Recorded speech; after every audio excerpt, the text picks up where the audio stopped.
Shalimar Jewelry inaugural offer. Flat 9% VA on gold ornaments, 12,500 off on purchase of 1 kg silver.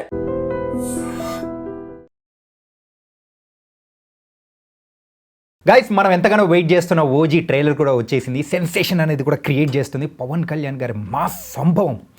They call him OG.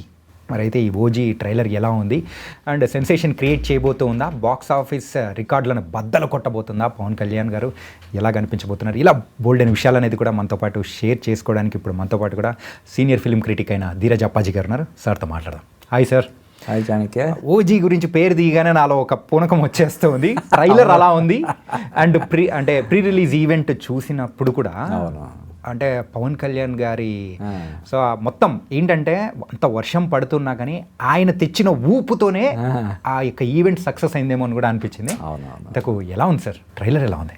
Trailer చాలా ఎక్స్ట్రాడినరీగా ఉంది. నువ్వు అన్నట్టు అసలు వర్షాన్ని లెక్క చేయకుండా ఒక ఫంక్షన్ అంత విజయవంతం కావడం, బ్లాక్ బస్టర్ అవడం అనేది చాలా అరుదు కదా. జనరల్గా చిన్న చినుకులు పడుతుంటేనే అందరూ పరిగెడుతుంటారు కదా. అటువంటిది కుండపోతగా వర్షం పడుతున్నా కూడా లెక్క చేయకుండా దాన్ని ఎంజాయ్ చేశారంటే సినిమా కోసం ఎంత ఏగర్గా వెయిట్ చేస్తున్నారనేది మనకి తెలుస్తుంది. అలాగే నాకు తెలిసి పవన్ కళ్యాణ్ కెరీర్లోనే ఈ సినిమాకి బిజినెస్ పరంగా కూడా విపరీతమైనటువంటి హైప్, క్రేజ్ వచ్చింది. దాదాపుగా థియేటర్ కలగానే 200 కోట్లు, సుమారుగా 200 కోట్ల వరకు బిజినెస్ అయిందని మనకు తెలుస్తుంది.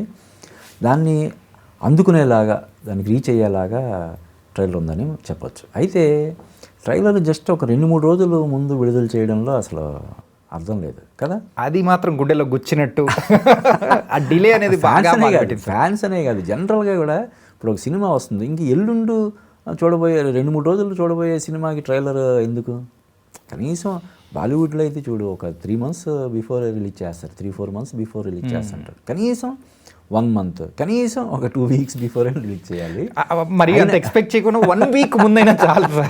అదే అంటే ఏదైనటువంటి టెక్నికల్ ప్రాబ్లమ్స్ వాళ్ళు ఫేస్ చేయాల్సి వచ్చిందో మనకి తెలియదు. అందువల్ల దాని గురించి మనం ఎక్కువ కామెంట్ చేయకూడదు. కానీ లేట్గా వచ్చినా కూడా దీనికి విపరీతమైనటువంటి క్రేజ్ ఉంది కాబట్టి, అంటే ట్రైలర్ రిలీజ్ చేయకపోయినా కూడా మొదటి 3 రోజులు హౌస్ఫుల్స్ అయిపోయి మొత్తం ఇండస్ట్రీ రికార్డ్స్ అన్నీ కూడా రీరైట్ చేసేలాగా దీనికి క్రేజ్ ఉంది కాబట్టి దాని గురించి పెద్దగా ఇది చేయాల్సిన అవసరం లేదు. బట్ అంటే ఇది పవన్ కళ్యాణ్కి కూడా చాలా ప్రతిష్టాత్మకమైనటువంటి సినిమాగా మనం చెప్పొచ్చు. ఎందుకంటే బ్యాక్ టు బ్యాక్ ఇప్పుడు ఆయన కెరీర్లోనే ఫస్ట్ టైము ఒక 2-3 నెలల వ్యవధిలో 2 సినిమాలు రావడం కెరీర్లోనే లేదు కదా. అంతకుముందు హీరోలు ఎన్టీఆర్, ఏఎన్ఆర్ వాళ్ళకి సంవత్సరానికి 10 సినిమాలు, 18 సినిమాలు అలాగ వచ్చిన ఇవి ఉన్నాయి. కానీ ఈయన ఒక సినిమా వచ్చిందంటే మళ్ళీ ఒక సంవత్సరం, 2 సంవత్సరాల వరకు కెమెరాకు దూరంగా ఉండడం ఇవన్నీ మనం చూస్తున్నాం. అటువంటిది వేరియస్ రీజన్స్ వల్ల ఆయన రాజకీయాల కారణంగా కాల్ షీట్స్ ఇవ్వలేని పరిస్థితుల్లో ఈ 2 సినిమాలు బ్యాక్ టు బ్యాక్ తక్కువ వ్యవధిలో వస్తున్నాయి కాబట్టి ఈ సినిమా విజయం సాధించడం చాలా కీలకం. అంటే ఆయనకి పర్సనల్గా ఈ సినిమా కూడా పెద్దగా ఆడకపోయినా కూడా ఆయనకి పోయేదే ఉండదు, కానీ ఫ్యాన్స్ మాత్రం విపరీతంగా డిసప్పాయింట్ అయిపోతారు కదా.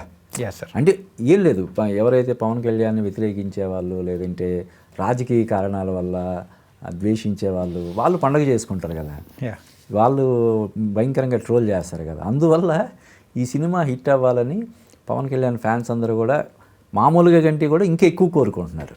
అంటే సార్ ఓజీ మూవీ అనేది అనౌన్స్ చేసిన తర్వాత అయినా కానీ ఇన్ఫ్యాక్ట్ 2 years బ్యాక్ రిలీజ్ చేసిన హంగ్రీ చీతా సాంగ్ కానీ, లేకపోతే మరి రీసెంట్గా వచ్చిన గన్స్ అండ్ రోజెస్ అని చెప్పేసి ఆ సాంగ్ కానీ, సూవి సాంగ్, అంటే ఏంటంటే దాని గురించి ఒక ఇంటర్వ్యూ లేదు, లేకపోతే ప్రమోషనల్ యాక్టివిటీ లేదు, ఏమీ లేదు. ఈవెన్ హరిహర వీరమల్లుకైనా కానీ అంతో ఇంతో ఎక్కడన్నా ఈవెంట్ చేసి చూసింది. కానీ దీని విషయానికి వచ్చేటప్పటికి హైప్ అనేది మామూలుగా లేదు. ఏంటి దీని వెనకాల ఉన్న కారణం ఏంటి? తమన్ మ్యూజిక్కా, సుజిత్ డైరెక్షన్ ఏంటి అసలు? అంటే ఒకటి, తమన్ ఈ సినిమా ప్రమోషన్ కోసమని కాకుండా ఎప్పుడో ఇంచుమించుగా ఒక 6 months బ్యాక్ అనుకుంటా వేరే దాని గురించి మాట్లాడుతూ, వేరే సినిమా గురించి మాట్లాడుతూ ఈ సినిమా గురించి ఒక రేంజ్లో మాట్లాడాడు. అప్పటి నుంచి కూడా ఫ్యాన్స్ అసలు ఫుల్ దాని గురించి మాట్లాడాలంటే ఎన్ని గంటలు మాట్లాడినా కూడా మనం టైం చాలదు, అంత గొప్పగా వచ్చింది సినిమా అని చెప్పి అన్నాడు. ఇంకా అప్పటి నుంచి కూడా జనాలు ఫిక్స్ అయిపోయారు, పర్టికులర్గా ఫ్యాన్స్. ఈ సినిమా ఏదో ఒక అద్భుతం క్రియేట్ చేస్తుందన్న దీంతో. నువ్వు అన్నట్టు ఇప్పుడు హరిహర వీరమల్లు సినిమాకి సంబంధించి స్వయంగా పవన్ కళ్యాణ్ అన్నాడు, నేను ఒక అనాథలాగా వదిలేశాను, పాపం నిధి అగర్వాల్ భుజాన్ని వేసుకొని ప్రచారం ఇవన్నీ చేస్తుంది, నాకే బాధ అనిపించింది అని చెప్పి లాస్ట్ ఒక 3-4 డేస్ ఆయన దీనికి బాగా కేటాయించాడు కదా. హైదరాబాద్లో ప్రత్యేకించి మీడియా ఇంటరాక్షన్, తర్వాత మళ్ళీ ఇక్కడ రిలీజ్ ఈవెంట్, మళ్ళీ తర్వాత వైజాగ్, ఇలాగా ఈ సినిమాకి అది కూడా కేటాయించినట్లేడు కదా. మరి సినిమా అంటే ఆల్రెడీ దీనికి విపరీతమైనటువంటి హైప్ ఉంది, దీన్ని ఇంకా ఎందుకు పెంచడం అన్న ఉద్దేశంతో అయ్యి ఉండొచ్చు కదా. విపరీతమైన క్రేజ్ ఉంది అంటే అది గ్రాఫిక్స్ పరంగా కానీ మరొకటి కానీ కొంత డిలే అవ్వడం, కొంత డిలే ఏంటి 12-13 సార్లు పోస్ట్ పోన్ అయింది ఆ సినిమాకి. కాబట్టి ఆ సినిమాని కనీసం ఇది చేయాలన్న ఉద్దేశంతో ఆయన స్వయంగా రంగంలోకి దిగి చేశాడు. ఈ సినిమాకి అటువంటిది అవసరం లేదని అనుకుని ఉంటారు ఆల్రెడీ విపరీతంగా. ఇప్పుడు ఆయన ఇంకో మాట అన్నాడు, సుజిత్ కనుక నా కెరీర్లో ముందే కలిసి ఉంటే, నాతో సినిమా చేసి ఉంటే నేను అసలు పాలిటిక్స్లోకి వచ్చేవాడిని కాదేమో అన్నాడు. అంటే చాలా పెద్ద అంటే అంతగా ఎంజాయ్ చేశాను ఆ దీన్ని, ఆ ప్రాసెస్ని అంతగా ఎంజాయ్ చేశాను నేను చెప్పకుండానే చెప్పాడు. తర్వాత ఇప్పుడు ఆయన ఆ రోజు మాట్లాడిన మాటలు కానీ లేదంటే ఆయన బాడీ లాంగ్వేజ్ కానీ చూసి కొంతమంది కామెంట్స్, అరే ఆయన ఉప ముఖ్యమంత్రి అని చెప్పండి రా బాబు, డిప్యూటీ సీఎం అని చెప్పండి ఆయనకి, మర్చిపోయినట్టున్నాడు. కానీ పవన్ కళ్యాణ్ గారిని ఇప్పటి వరకు ఎప్పుడు అలా చూడలేదేమో సార్. ఏంటంటే ఒక పబ్లిక్గా జరిగే ఒక ఈవెంట్లలో అంత యాక్టివ్గా ఫుల్ జోష్గా కాన్ఫిడెంట్గా అలా ఎప్పుడు చూడలేదు అనిపించింది. అవును అవును. ఏదైనా కానీ ఒక ఈవెంట్ జరిగే ముందు సో ఆ మూవీ రిజల్ట్ ఎలా ఉంటుంది ఏంటి అనేది జరిగే ఈవెంట్స్లలో హీరోస్ ఒక ఫేస్ రియాక్షన్స్ని బట్టి కొంచెం అంచనా వేసేస్తూ ఉంటారు మీలాంటి వాళ్ళు. అవును అవును. సో ఇక్కడ మాత్రం అంత జోష్ నెవర్ ఎక్స్పెక్ట్, అసలు ఈ మధ్య అసలు ఎప్పుడు లేదు.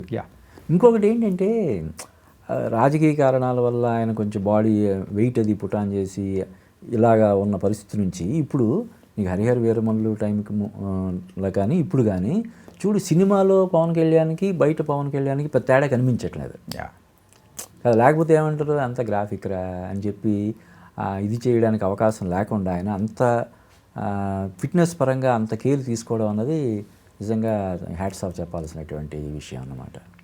అండ్ ట్రైలర్ చూసిన తర్వాత ఎలా అనిపించింది సార్? అదే అంటే ఫ్యాన్స్కి ఒక ఫీస్ట్ లాగా, ఫ్యాన్స్ అనే కాదు రెగ్యులర్ సినిమా లవర్స్ అందరికి కూడా ఒక ఫీస్ట్ లాగా ఉంటుందని అనిపిస్తుంది నాకు.